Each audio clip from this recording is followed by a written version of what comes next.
Queridos, eu quero falar um pouco sobre o conflito que está acontecendo lá em Israel e Hamas.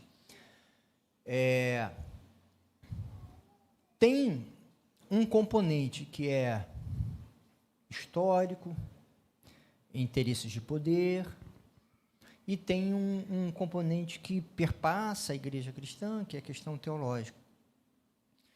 E é um assunto que traz controvérsias, tanto no campo teológico, quanto no campo histórico, né? Assim, de resoluções, né? Então, eu vou pontuar a polêmica, mas não vou me ater a ela, né? Não me sinto nem habilitado para análises profundas sobre isso. Mas o fato é que aquela terra, e aí uma coisa que é interessante, e aí eu estimulo você a participar.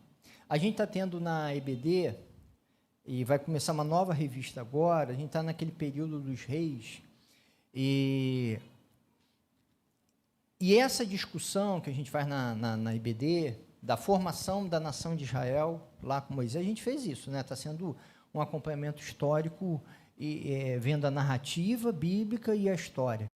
A gente pôde ver a formação do povo, as confederações, a confederação tribal, né, das 12 tribos. A gente pôde ver esse período em que como isso se deu, as relações, lá que está narrado no livro de Juízes. Depois a gente pôde ver o início da realeza unida, né?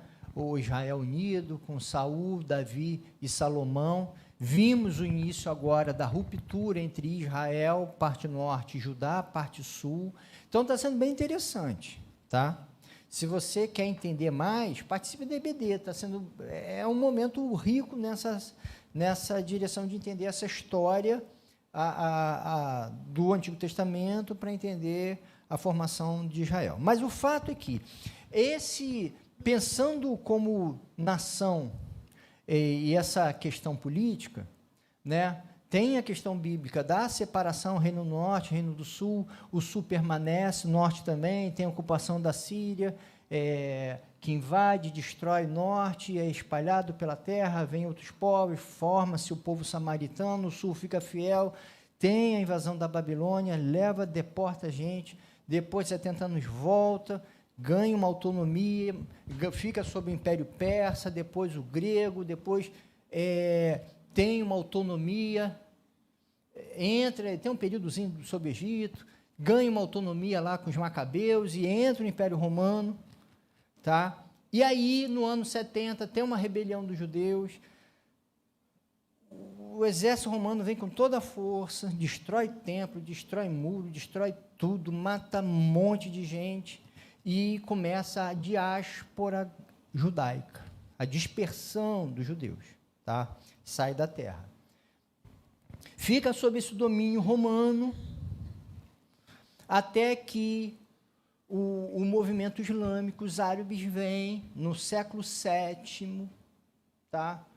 Vem e toma esse território, tá? Toma esse território, domina esse território. Tem uma cruzada, tem um movimento de cruzada dos cristãos que chegam e dominam essa área da Palestina, Jerusalém e parte dessa área, lá entre o ano de 1100 a 1187. Depois disso, os árabes voltam a dominar, árabes e os islâmicos, né, com a religião islâmica. Depois de 1500 e pouco, vem o Império Otomano. Estou falando, não é para gravar isso não, tá? Só estou falando como que é complexo essa história. Vem o Império Otomano, que não é árabe, é turco, islâmico, mas é turco, fica sob o poder deles, do Império Otomano, que se aliou à Alemanha na Primeira Guerra, perde a guerra, quem toma controle é Inglaterra, França, mas é a Inglaterra que domina, que dita a política ali dessa região da Palestina, entre a Primeira Guerra, final da Primeira Guerra e final da Segunda. Quando chega no final da Segunda Guerra Mundial, há uma resolução, a Inglaterra ia devolver essas terras e há uma resolução da ONU para repartir o Estado, aquela região, em 2 estados. Tem um movimento sionista, tem um monte de coisa aí que a gente não precisa entrar, porque o objetivo não é esse. Tá? E se fosse esse, eu chamaria um historiador, não seria eu a falar sobre isso.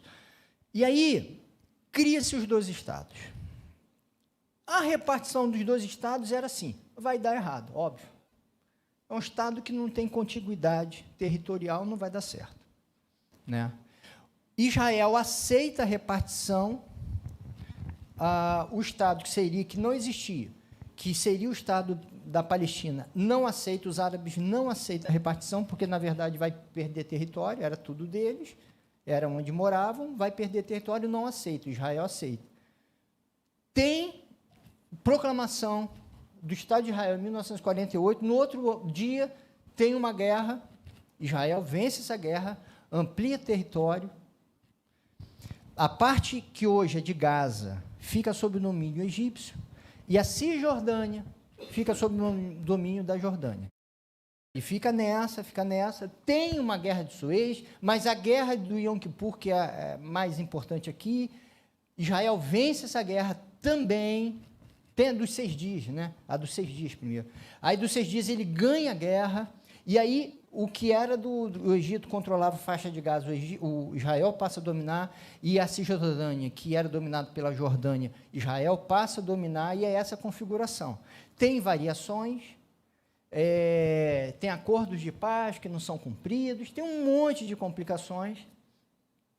E aí, nesse século XXI, Israel passa o domínio da faixa de Gaza para seu próprio controle, e aí Hamas ganha lá nos seus processos internos decisórios, e Hamas toma conta dessa faixa.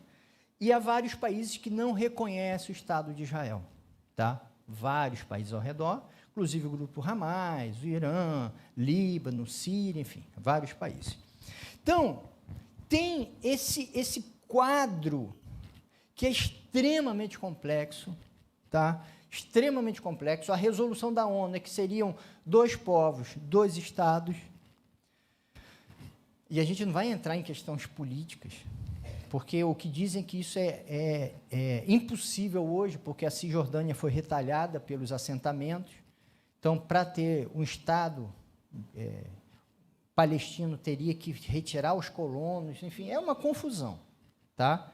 É uma confusão, tanto que as pessoas falam de dois povos e um Estado único, com 2 povos diferentes, né? Enfim, mas aí a resolução não cabe com a gente. Na questão teológica, se a terra de Israel é para os israelitas estarem lá, para os judeus estarem lá, a gente tem o Antigo Testamento, o povo está lá, não tem discussão.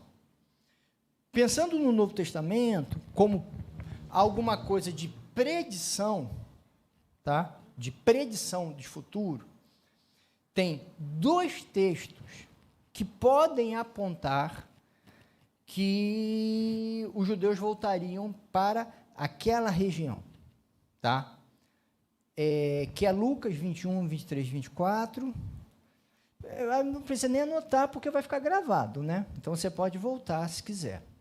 Mas é Lucas 21, 23, 24. Mas percebam, são pontuações, tá? De texto.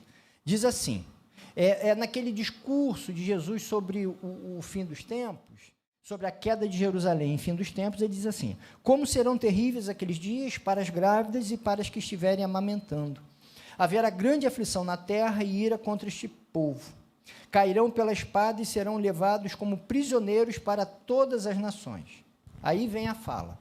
Jerusalém será pisada pelos gentios até que os tempos desses se cumpram.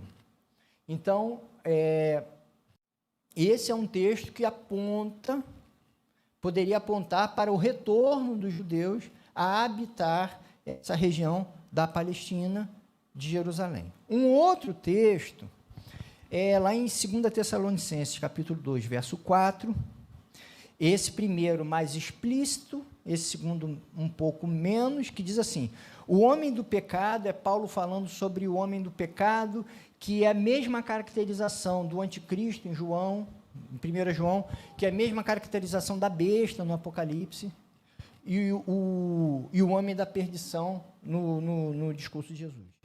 O homem do pecado, o filho da perdição, que se opõe e se exalta acima de tudo que se chama Deus ou é objeto de adoração, chegando até, aí está a frase, a assentar-se no santuário de Deus, proclamando que ele mesmo é Deus. Essa fala apontaria à criação do terceiro templo. Não sei se você já ouviu falar nisso. O terceiro templo. Tem o primeiro templo de Salomão, que foi destruído. Tem o segundo templo de Zorobabel, na construção, no retorno da Babilônia, que foi reformado por Herodes, que foi destruído. E até hoje permanece destruído. Seria indicativa do terceiro templo. E um terceiro texto que apontaria nessa direção é o Apocalipse, capítulo 11, que fala sobre as duas testemunhas que vão dar o seu testemunho lá nos arredores do templo, apontando a ideia do terceiro templo e apontando a ideia de Israel habitando essa região. Tá? Então, a gente tem esses três textos. O primeiro texto um pouco mais explícito, mas é um texto pontual, e o segundo, que pode ser entendido metaforicamente, né, de assentar no trono, né, no santuário de Deus, lá de Tessalonicenses, e Apocalipse é um texto simbólico. Não dá para se interpretar literalmente, porém, é um dos textos que são apontados para isso. Tá? Também há uma outra discussão teológica. E particularmente sobre isso daqui, que eu falei antes, eu já falei isso aqui exaustivamente, só que em reunião aqui de estudo bíblico na quinta-feira, na quarta, a gente já ficou aqui detido sobre esses textos, tal, né? Mas a gente pode voltar, caso seja interessante. E sobre a eleição de Deus com Israel, nós temos um texto que indica a manutenção da aliança de Deus com Israel, que é Romanos, capítulo 11, e nós temos dois textos que apontam para a ruptura da aliança de Deus com Israel. Uma é a parábola dos lavradores, que Jesus fala em Mateus 21, 33 a 46, e Hebreus, capítulo 8. Por que eu estou falando isso? Porque eu estou falando que é um negócio, é um assunto controverso. Eu posso chegar na Bíblia e falar assim, a aliança acabou, e cito o texto, e eu posso falar assim, a aliança continua, e cito o texto, no Novo Testamento.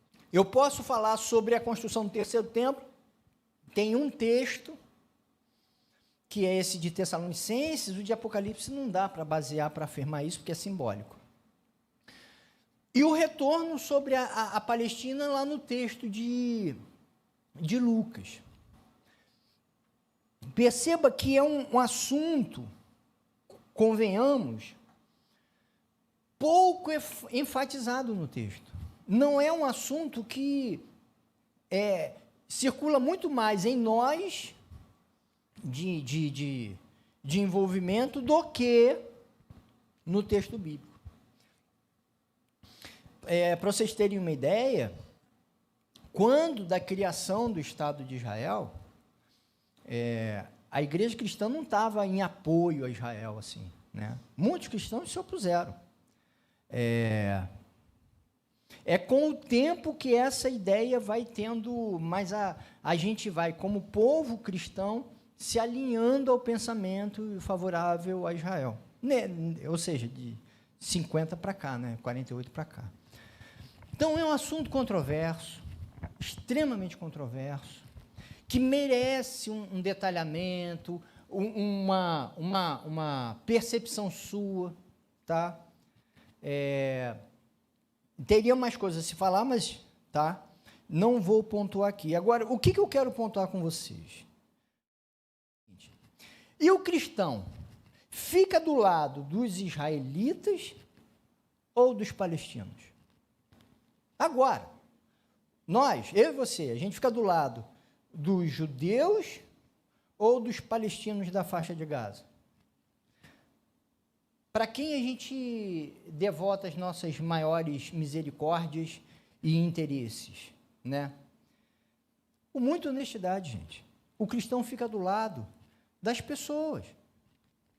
A gente não fica do lado de ideologia, de governo, de Estado, de projetos políticos. A gente fica do lado das pessoas. E nós somos seguidores de quem? De Jesus.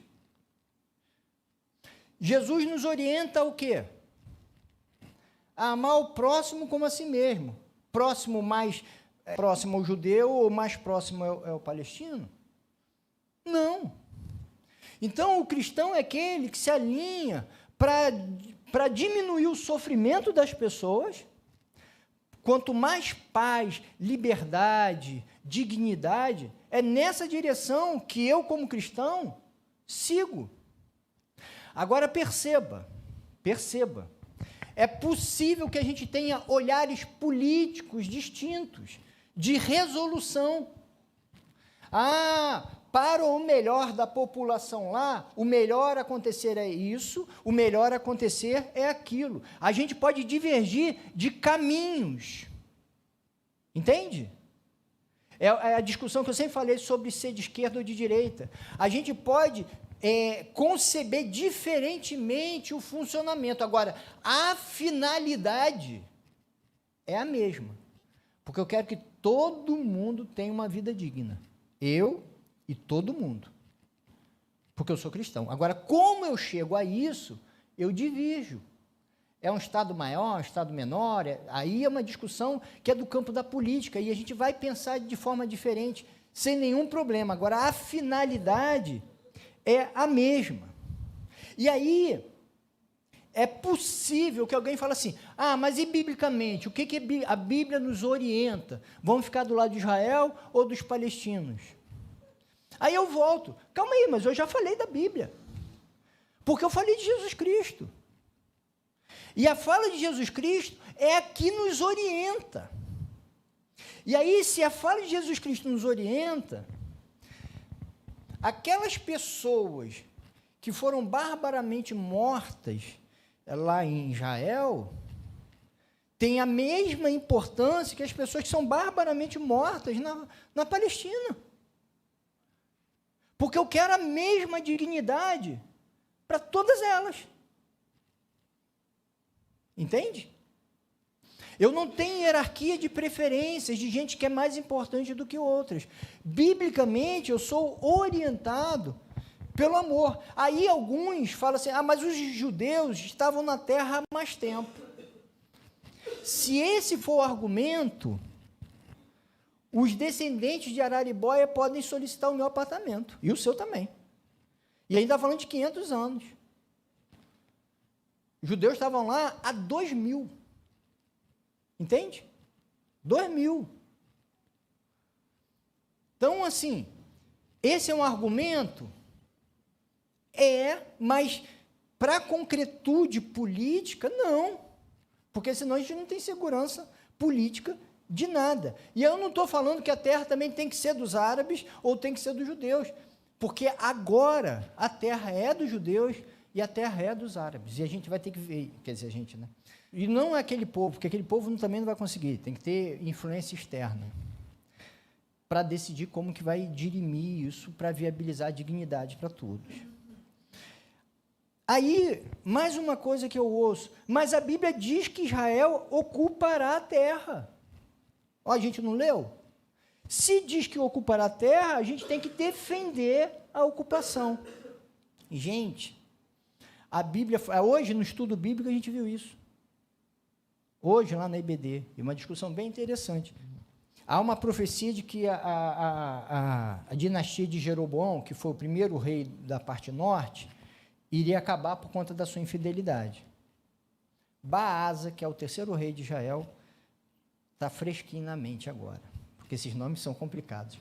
O terceiro rei da parte norte, que é Israel, Baasa, ele assume o poder e mata geral, mata a família toda de Jeroboão, toda. E aí no texto diz assim, olha, Apesar de Deus ter, não está dito no texto, né? Está dito no texto seguinte, que Baasa é culpado pela morte, por essas mortes. O fato de Deus ter dito que iriam morrer, não dá a Baasa o direito de executar. Ia acontecer do jeito lá que fosse. O fato de dizer que vai acontecer não dá ao sujeito a autorização de fazer o errado. Entende? Então, se Deus diz que os judeus vão voltar lá, ótimo, que volte. Agora, eu, como cristão, eu não posso apoiar o errado. Entende? E aí eu tenho que olhar para o povo judeu e para o povo palestino e pensar, isso está certo ou está errado? Não porque o povo judeu vai estar lá, ok, mas qual é o modo de fazê-lo? Qual é o modo de fazê-lo? Eu não consegui, eu procurei, não consegui, eu ouvi um monte de podcast essa semana para entender um pouquinho da história inicial, já tinha lido, mas para lembrar e aprofundar. E aí teve um que falou, mas eu não consegui achar isso, de uma entrevista do Ben Gurion, que é o pai da nação, né? Que ele é o líder dos exércitos de Israel na guerra de independência. E lá, passado uns 20 anos, ele é entrevistado, e ele fala que ele está muito decepcionado com o Estado de Israel, porque ele era um homem profundamente religioso, profundamente religioso. Ele tem falas muito religiosas. E ele fala assim, estou decepcionado com o modo como Israel trata os seus vizinhos e os estrangeiros na nossa terra. Aí ele cita a lei, que diz que é para a gente amar essas pessoas e pensar nelas como os estrangeiros, como nós fomos no Egito. E a gente tem que tratá-los com toda a dignidade, porque nós fomos estrangeiros.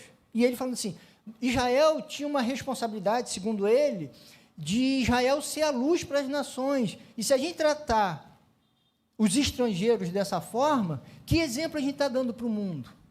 Não é o modo como Deus gostaria que tratasse. Bonito isso. Bonito isso. Mas, obviamente, um pensamento minoritário dentro de Israel, pelo menos da política de Israel. O que eu quero dizer para mim e para você é que o que nos orienta é Jesus Cristo. Ah, mas e essa história de Israel que é complexa? Eu sugiro você que leia, que se aprofunde, que não vá pelas paixões, não vá pelas palavras mais fáceis. Leia. Ah, mas eu não entendi. Então, meu querido, se você não entendeu, assume que não entendeu. Entende? Se não entendeu, eu fico na minha. Vou tentar entender mais ou vou falar assim, muito complicado, não vou entender. Sugiro que entenda, mas ok. Agora, uma coisa você sabe, você é seguidor de Jesus Cristo. E como seguidor de Jesus Cristo, o coração da gente dói quando sabe que um kibutz é invadido e morre todo mundo, ou quando a gente sabe que a faixa de Gaza é invadida e morre um monte de gente. Entende? Aí vai falar assim, e qual é a solução? Não sei, eu não sou político, eu não sou diplomata, eu não sei a subjetividade desse povo, o que envolve, eu não sei. Eu não tenho a responsabilidade de saber isso. É igual quando perguntam sobre os confrontos nas favelas, que claramente não dá certo, só morre um monte de gente, só morre um monte de policial, um monte de bandido e um monte de inocente, civil. Ou seja, não dá certo. Aí fala assim, qual é a solução? Mas eu não sei. Eu li, acho que uns 2 artigos sobre isso só, um livro, algumas reportagens. Quem sou eu? Tem gente que estuda isso há 20 anos, 30 anos. Tem que ter gente que estuda, que vivencia, para elaborar as propostas. Não sou eu. Talvez seja um de vocês, mas talvez não seja nenhum de vocês. Agora, uma coisa eu sei. Projeto de morte não é comigo. Porque como seguidor de Jesus Cristo, o meu projeto de vida. Entende? Qual é a solução? Não sei. Eu não tenho essa responsabilidade. Eu não tenho nem essa competência, porque quando chego e falo assim para mim, Remi, você está com uma doença tal.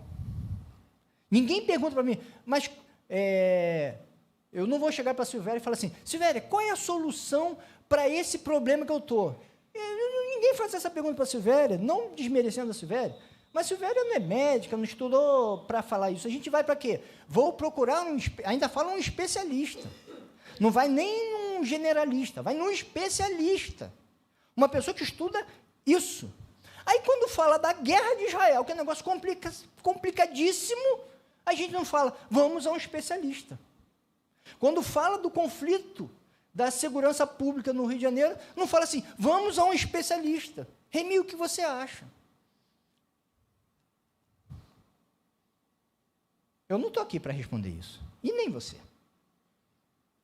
Como eu não estou aqui para responder que tipo de solução, intervenção médica você tem que ter. Entende? O que eu quero dizer é que se a gente não tomar cuidado, a gente vai defender o que não faz sentido. Entendeu? O que é contrário à lógica do Evangelho.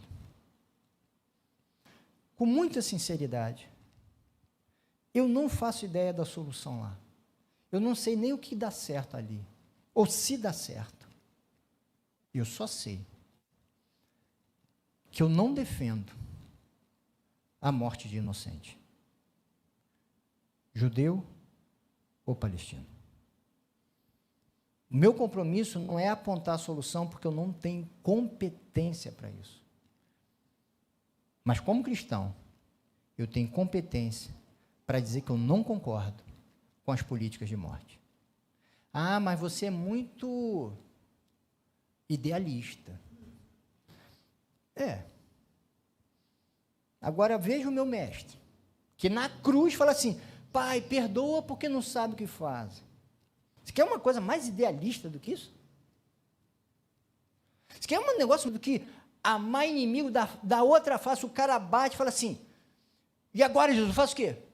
Da outra face. Quer um negócio mais idealista do que isso? Mas esse é o meu mestre. Esse é o seu mestre. Esse é o meu Senhor. Esse é o seu Senhor.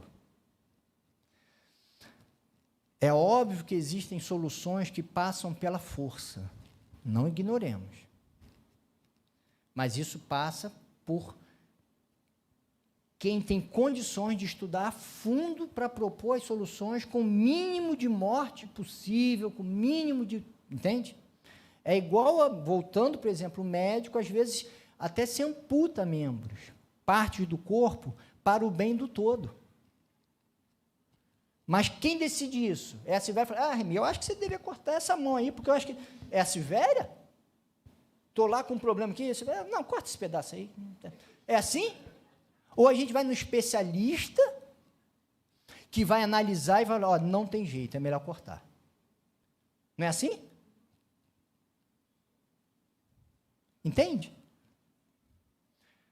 Que o nosso coração seja humilde e a nossa fé seja suficiente para, diante da dor, a gente não ter partido.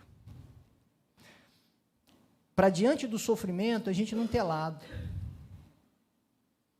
Para, diante das dores do mundo, a gente não justificar o mal.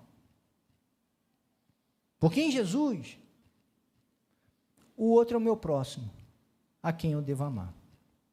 E a solução? Aí, meu querido, eu não sei. E nem você. Mas tem gente no mundo hoje que estuda esse conflito há décadas e tem propostas muito significativas e razoáveis, só que não tem voz. Mas hoje, no mundo, assim como saberia amputar o que eu amputo, sobre a minha doença, suposta doença, graças a Deus não estou, né? É só um exemplo que eu espero que não chegue, mas sobre o conflito, há gente habilitada, algumas, mas que não são ouvidas. Mas há.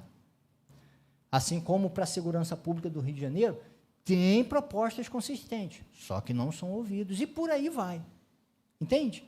Agora, eu, como cristão, que não sei dessas, não tenho essa capacidade de conhecimento, não me dediquei a isso, eu sou radicalmente favorável à vida.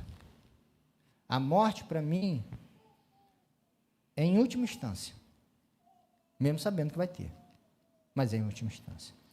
Então, que Deus nos abençoe e que a gente não envergonhe o nome de Cristo. E se tem um modo de envergonhar o nome de Cristo, é em nome dele defender teses que ele repudia. Emprestar o nome de Cristo a teses que ele repudia é degradar Jesus Cristo à infâmia e a fazer do cristianismo uma vergonha.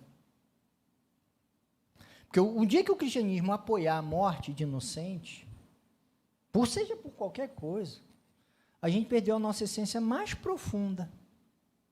Mais profunda. E, novamente, inocentes judeus, inocentes palestinos, ucranianos, russos, aqueles conflitos do Iêmen, que eu nem sei falar a nacionalidade, morador da favela, policial, bandido, presidiário, aquele sujeito que eu acho insuportável, seja quem for. O dia que eu emprestar o nome de Jesus Cristo a legitimar a morte, eu descaracterizei o ensino de Jesus. E eu me distanciei da proposta do Evangelho. Que Deus nos abençoe. Estude, leia, se informe. E se não souber, silencia, faz que nem Maria, que guardava tudo no coração, porque era informação demais para entender. E diz o texto, guardava tudo no coração, ficava só meditando, o que será que é isso, gente? Que negócio é esse que está acontecendo? Ficava lá, ó. Entende? Se não tem o que falar, não fala. Se ainda não entendeu, não se pronuncia. Mas siga naquilo que você entende e sabe. Somos seguidores de Jesus Cristo. Amamos. Amém? Deus, louvado seja o teu nome, Pai. A gente pede pela paz em tantos conflitos que existem, Pai. Não dá para dimensionar o horror da dor de se perder alguém que se ama de forma brutal e por decisões políticas que estão muito distantes da gente, que não trazem resultados de vida, só de morte. E a gente fala do conflito lá entre russos e ucranianos, no Iêmen, nas nossas favelas aqui, em Israel e principalmente ali na faixa de Gaza, Pai. A gente olha para tudo isso e sente a dor e o horror de saber que a gente não sabe nem apontar caminhos de solução. Mas eu peço em nome de Jesus, Pai, que o Senhor nos preserve a fidelidade, que a gente não tenha lado. O único lado que a gente tenha seja do amor e do seguimento fiel a Jesus, Pai. E que nesse segmento a gente se oponha a qualquer governo, a qualquer proposta que desonre o teu nome, que faça mal às pessoas. Mesmo que tenhamos votado, mesmo que tenhamos apoiado, mesmo que tenhamos um carinho especial, mesmo que acreditemos que o Senhor tem um plano como a Israel, que a gente não apoie o erro, a gente apoia o acerto. E que a gente perceba que o teu nome precisa ser honrado e glorificado em toda a terra. E o Senhor nos ensinou que a gente só faz isso amando as pessoas. Então eu peço, Pai, que o Senhor faça de nós um povo fiel, que ora em fidelidade e que se esforça para abençoar as vidas, Pai. E a gente pede pela paz em Israel, na faixa de Gaza, na Cisjordânia, em toda aquela região. Pai. Abençoe em nome de Jesus, Pai. Amém, Deus.